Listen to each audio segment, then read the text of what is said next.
asalaamaaleykum suñu mbokk internet yu ñu suivre à travers la télévision sénégalaise en ligne la TSL yéen a ngi ci seen émission comment tirer profit sur internet njariñ ñi leen internet mën a apporter ñu ciy faral di ànd ak Amadou Seck suñu coach bi ñuy développer thème bu ñu mën a indi ci semaine bi avant tout ñu bàyyi Amadou mu présenter suñu mbokk internet yi Seck salaamaaleykum. maaleykum salaam Ngane Kairé maa ngi lay nuyu bu baax a baax di nuyu aussi suñu mbokk internet yi nga xamante ni ñu ngi suivre la TSL la télévision sénégalaise en ligne surtout rubrique bi di comment tirer profit sur internet semaine bi passé gars yi nee nañ ma woon voix bi dafa ndawoon quoi xaw ma ne ok d'accord donc maa ngi leen di remercier bu baax di gis aussi ñoom lu ñuy apprécier surtout émission yi nga xamante ni jot na jàll voilà l'objectif bi loolu kese la du leen partager ak ñoom le maximum d'informations yi nga xamante ni mun na leen servir sur internet comme ni ma koy waxee tout le temps rek internet du servir comme ni ngay def salut coucou tu me manques namm naa la du loolu rek la internet mën a servir mun na service yeneen i njëriñ quoi donc loolu la ñuy partager ak ñoom. merci beaucoup comme ni nga ko waxee rek marché physique yi ñooy fees mais internet du mës a fees lu ne ku ne ngi ci kon nañ ci profito tey nag ñu indi leen campagne publicitaire ñu fas yéene ci waxtaan ak suñu coach bi mu xaw ñu développer njëriñu campagne publicitaire mais balaa tout dañ koy laaj lan mooy campagne publicitaire. voilà Ngane merci beaucoup thème bi am na solo trop lan mooy campagne publicité mooy li nga xamante ni parce que sooy def semaine bi passe je pense que waxtaan nañ ci e-commerce dropshipping affiliation yooyu yëpp boo koy def nag nga xamante ni internet ngay utiliser dafa am limite internet limité wul fenn mais yow li ngay dugal ci internet dafa am limite pour nga mën a dépenser limite yooyu nag dalay laaj nga def lu ñuy wax campagne publicité yi nag bëri na façon yu ñu koy defee bëri na ay endroit que soit YouTube même Google mun nga fa jaar pour def campagne publicité da ngay fay même sur YouTube mun nga fa jaar pour def campagne publicité sa vidéo mu gën a am visibilité mais man su ñuy wax campagne publicité rek dañuy gën a wax ak ñi nga xamante ni dañuy def e-commerce dañuy def dropshipping ñi nga xamante ni dañuy def vente en ligne boo koy def nga am benn page soo amee page Facebook parce que man kuy def vente en ligne duma la conseiller sax nga utiliser compte Facebook parce que compte Facebook du pour def vente en ligne compte Facebook say xarit nga siy discuter ñoom ngay waxtaanal soo dugalee benn publication pour say xarit yooyu la mais page Facebook nag boo dugalee publication ku nekk mën na ko gis mais loolu yëpp dafa limité wu pour nga dépasser limite boobu nag da ngay def campagne publicité bi moom nag avantage bi da lay permettre nga cibler ñi bëgg a jënd algorithme Facebook aussi dafa am doole mën a repérer aussi ñi nga xam ne ñoom ñoo soxla produit bi ngay jaay yow boo tapee téléphone rek xamal ne Facebook moom repérer na képp koo xam ne inscrire na ci Facebook am na nom prénom ak numéro téléphone am ainsi de suite yow boo duggee ci Facebook di chercher benn produit ou ci internet xamal ne am na algorithme boo xamante ni day repérer ñi nga xamante ne ñooy chercher téléphone ñooy chercher tel ou tel produit ci internet donc campagne publicité bi moo lay permettre nga cibler ñooñ ci aide Facebook aussi ak algorithme Facebook boobu noonu parce que da ngay fay moom moo lay permettre nga mën a atteindre say objectifs c'est-à-dire xam nombre de personnes ban zone c'est-à-dire su may def campagne publicité ñu ngi Dakar may jaay téléphone mun naa def ba nga xamante ni publication bi 500 000 ou bien 1 million de personnes yu koy gis yëpp ci Dakar la ñuy nekk duñu génn Dakar ci ciblage bi mun naa def aussi xëy tey ma dem Mbour su may def publication ak campagne publicité mën naa ne waa Mbour kase ñooy gis parce que tey jii bu nekkee man amuma possibilité wu livrer sama produit Mbour amuma possibilité wu livrer sama produit à Saint-Louis amuma possibilité wu livrer sama produit à Tamba mais quelle importance la am may def publication boo xamante ni si jaay rek ngay def da ngay def vente waa Tamba wala waa Kaolack di gis publication boobu noonu suñu ko gisee ñu jënd ko doo leen ko mën a livrer day décrédibiliser entreprise bi et yow aussi amalu la benn avantage donc et bu nekkee da nga am page Facebook soo defee publication conséquences yooyu nga ci mën a am mais ak campagne publicité nag mun nga cibler ban zone yan personne ban communauté mooy gis publication moom et nombre de personnes bi aussi benn bi nga xamante ni moom nga bëgg a toucher loolu yëpp Facebook wala Instagram aussi day def campagne publicité que ce soit Google AdSense voilà yooyu yëpp mën nga si jaar pour def campagne publicité donc d'une manière résumée loolu mooy campagne publicité. am na solo trop mais dama la gis nga insister bu baax a baax ci Facebook pourquoi pas yeneen réseau yi tudd nga fi Google AdSense ak yéen mais am nañ ay Instagram YouTube Twitter yooyu yëpp est-ce que mën nañ ko utiliser pour def campagne publicitaire wala. waaw yooyu yëpp ay site la yoo xamante ni mën nga ko utiliser pour def campagne publicité mais Facebook dafa doon réseau social boo xamante ni si campagne publicité ci wàllu commerce moom moo ëpp doole parce que pour bañ la jox chiffre exact boo xamante ni mooy connecté wu ci Facebook par jour mais mënoo imaginer nombre de personnes bi nga xamante ni ñoom nga mën a toucher ci Facebook. Instagram aussi noonu la amee doole et dem na ba nga xamante ni tey sax booy def campagne publicité Facebook mën nga ko def benn lien mu am liaison entre Facebook ak Instagram parce que léegi Instagram bokk na ci propriété wu kii la Facebook. Donc Instagram ak Facebook léegi presque benn la donc pour def campagne publicité ñaari réseaux sociaux yooyu mooy réseaux sociaux yu gën a gaaw pour def publicité mais lu tax du ma insister ci Instagram parce que site bu nekk ak objectif bu mu am boo xoolee Instagram lan moo fa ëpp visibilité lan moo fa ëpp punch mooy les artistes bu nekkee da ngay jaay star bu nekkee da nga am benn photo bu rafet d'habitude ay photo yu belle photo yi rek Instagram nga koy gis ñi nga xamante ni dañuy ñëw pour def bon ñi nga xamante ni dañuy ay star lañu ñi nga xamante ni tamit bëgg nañu am vedette peut-être ci internet ñooñu ñooy gën a nekk en tout cas ci Instagram mais les commerces nga xamante ni ñii dañuy def dropshipping dañuy jaay dëgg-dëgg du ñu utiliser la plupart lu ñuy gën a utiliser mooy Facebook. bu nekkee nag da nga nekk koo xamante ne infopreneur nga xamante ne ay information ngay jaay ou bien ay formation ça mën nga jaar aussi ak Instagram parce que Instagram ñu bëri ñu ngi fay capter genre information yooyu nga xamante ne ñi ngi def ay formation ainsi de suite mais comme am na liaison entre Facebook Instagram booy def publication campagne publicité mën nga def de telle sorte que mu am liaison ci ñaari compte yooyu noonu. Google AdSense ñi fay gën a def seen publicité mooy ñi nga xamante ne ay actualité la ñuy joxe la ñuy jàllale ou bien ma am sama vidéo comme tey ji suñu vidéo ñu bëgg mu am benn visibilité bi ñu jaar Google AdSense wala YouTube pour que ñoom soo gisee souvent YouTube balaa vidéo bi di démarrer da ngay cliquer ci benn vidéo balaa vidéo bi démarrer nga gis benn vidéo bu ndaw buy jàll donc vidéo bu ndaw boobu di jàll publicité la donc kooku jaar na Google AdSense fay wala yeneen ak yeneen. donc Facebook moo gën a puissant bu nekkee e-commerce dropshipping affiliation ngay def pour campagne publicité loolu moo tax ma gën a insister ci Facebook et je pense que ne ñi nga xam ne aussi commerce la ñuy def ci àdduna bi ñu gën a mag soo xoolee publicité yi Facebook lay jàlle et tout kii bi bëriwul trop seen système de rémunération bi seerul trop quoi. C'était juste pour éclaircir ce point boobu kon ça veut dire que mën ngeen utiliser Facebook ak Instagram surtout Facebook mais avec Instagram tamit mën ngeen ko utiliser pour visibilité seen produit avec les directs que léegi nit ñi yooyu lañu xewal di jaay dara di def en direct sur Facebook ci Instagram di wane produit yi ak yooyu léegi nag ñu jàll suñu beneen question mooy comment faire un campagne publicitaire. D'accord comment faire une campagne publicitaire c'est très simple bu nekkee da nga bëgg a def campagne publicitaire li nga war a njëkk a am mooy carte Visa d'abord parce que ici au Sénégal je pense que ne moom moo gën a accessible mooy li gën a yomb et lu may conseiller ñi nga xamante ni après vidéo bi dinañu bëgg a def ay campagne publicité nañu jënd benn carte Visa bu bees bu bokkul ak seen propre carte bancaire ainsi de suite voilà am na fi ay quelques banques comme UBA nga xamante ne ñun moom la ñuy utiliser mën nga jënd benn carte boo xamante ni 10 000 francs ainsi de suite loolu lay coûter donc première chose mooy nga am carte Visa d'abord parce que pour nga def campagne publicité foofu ngay jaar pour fay bi nag mu ngi ci équivalent wu ay 2500 3000 francs par jour ainsi de suite donc boo defee campagne publicitaire de 5 ou 7 jours une semaine donc da ngay calculer avant ngay def campagne publicité bi nga dem ci banque bi ci carte gab bi nga yor nga remplir ko ci montant bi nga bëgg a defee sa campagne publicité maintenant nag une fois que ngay def sa campagne publicité am na ñaari façon am na business Facebook nga xamante ni da ngay am sa compte soo amee compte page Facebook rek am nga compte déjà business Facebook c'est-à-dire que da ngay ubbi benn fenêtre boo xamante ni business Facebook la soo demee ci barre de description dinañ la defal lien bi lay permettre nga am accès directement ci business Facebook c'est-à-dire maintenant mun nga créer foofu campagne publicité créer ko nag moo gën nga xamante ni de A à Z yaay contrôler yépp yaay def ciblage bi yaay def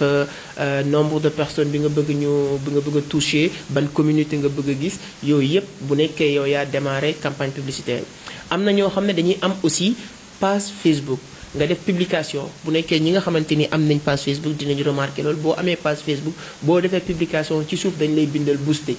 c'est-à-dire bu nekkee da nga koy booster aussi da ngay fay soo cliquer booster aussi dinañ la indil rubrique yi nan ngay def yenn kii ngay suivre pour vraiment mun a def mun a booster publication boobu noonu aussi là mun nga cibler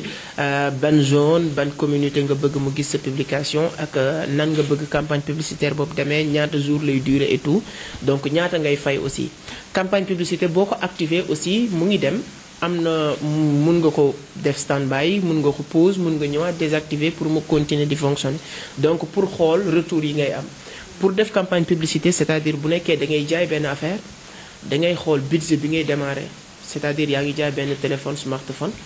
nga def am sa image il faut nga seet benn infographe aussi mu defaral la image bu rafet balaa ngay defar campagne publicité seeti koo xamante ni aussi dina la bu nekkee yow doonoo koo xamante ni say parce que nit mënul compétence yi domaine yépp su nekkee ñu defaral la texte boo xamante ni dina expliquer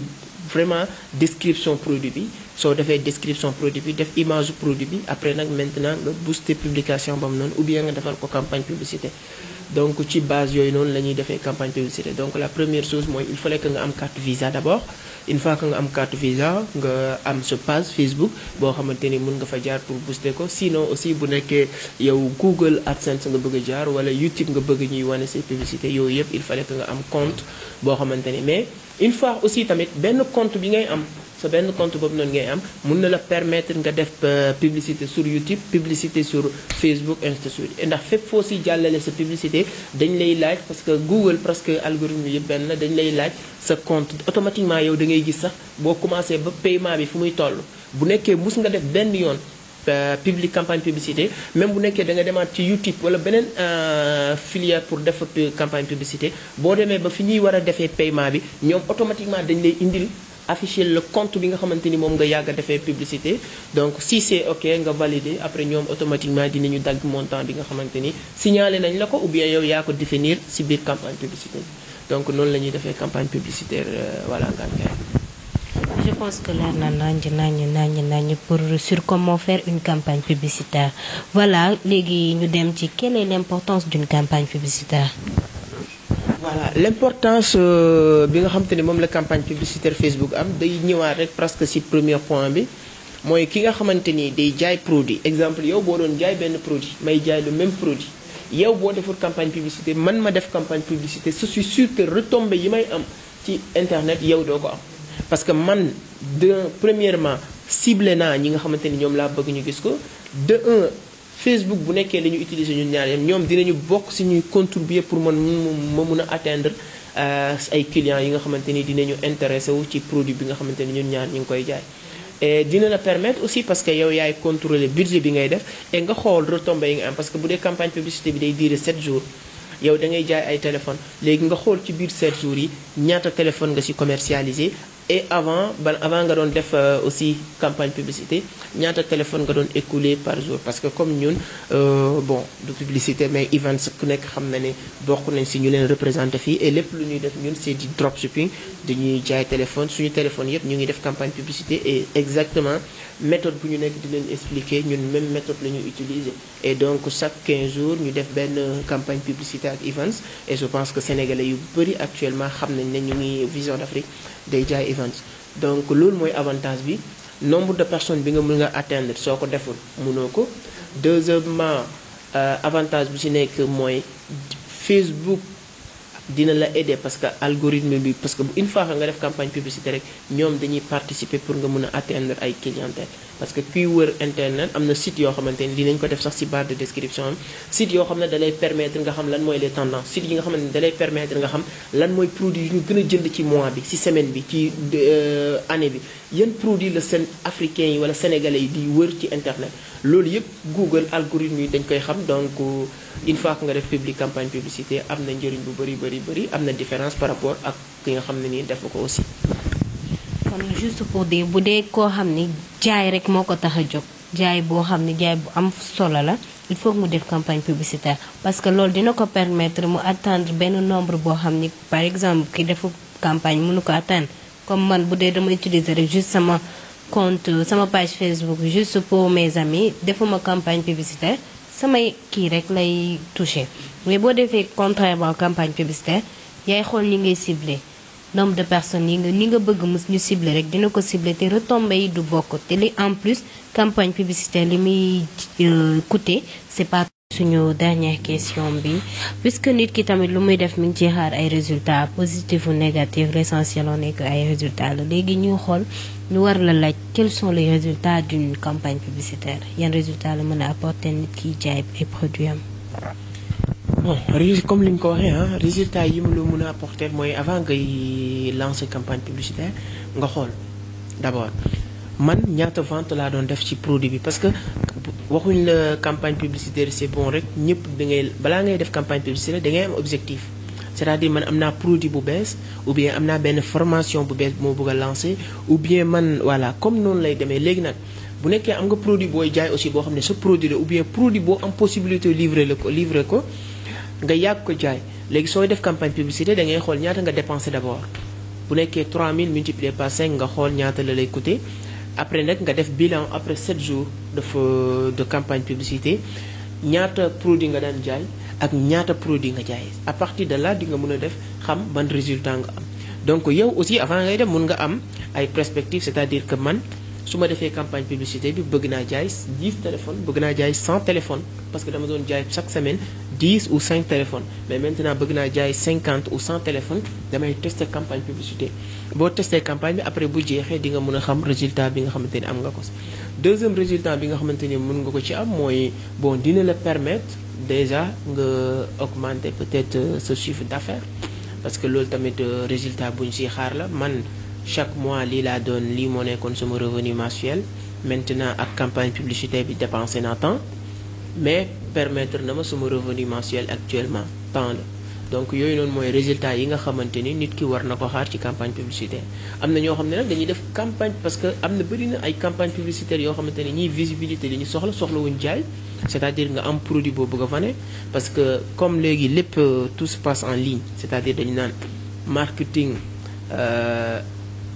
vente en ligne marketing tamit léegi marketing digital la ñuy wax comme communication digitale booy def marketing c'est-à-dire que am na loo bëgg a wane sooy def communication digitale am na looy wane kii wane ñëwul pour jaay moom dafa ñëw pour nit ñi xam après am ku topp si ginnaaw pour def le marketing c'est-à-dire que ñëw pour jaay ça dépend aussi tamit ci yow sa campagne publicité lan mooy objectif bi à partir de ces objectifs di nga mën a xam yan résultat ngay am et c'est efficace lu tax mu efficace du loo xamante ni da lay demander 6 mois 1 an ou bien non campagne publicité bi 7 jours lay diire 7 jours yi bu jeexee nga xool yan résultat nga am et en même temps ak Facebook day am partie boo xamante ni da lay permettre ngay am les statistiques combien de personnes ñoo ko gis combien de personnes ñoo ko intéressé wu souvent man su may def campagne publicité lan laay njëkk a def mooy bëgg naa 500 000 personnes exemple gis campagne publicité bi premier objectif la donc objectif bu nekk dafa am résultat bu koy xaar est-ce que atteindre naa ko wala si biir 500 000 personnes yi bëgg naa au moins mu am 400 ou 300 000 personnes yoo xamante ni dinañu apprécier le produit si biir 300 000 personnes yi apprécier dinaa bëgg au moins 100 ou 200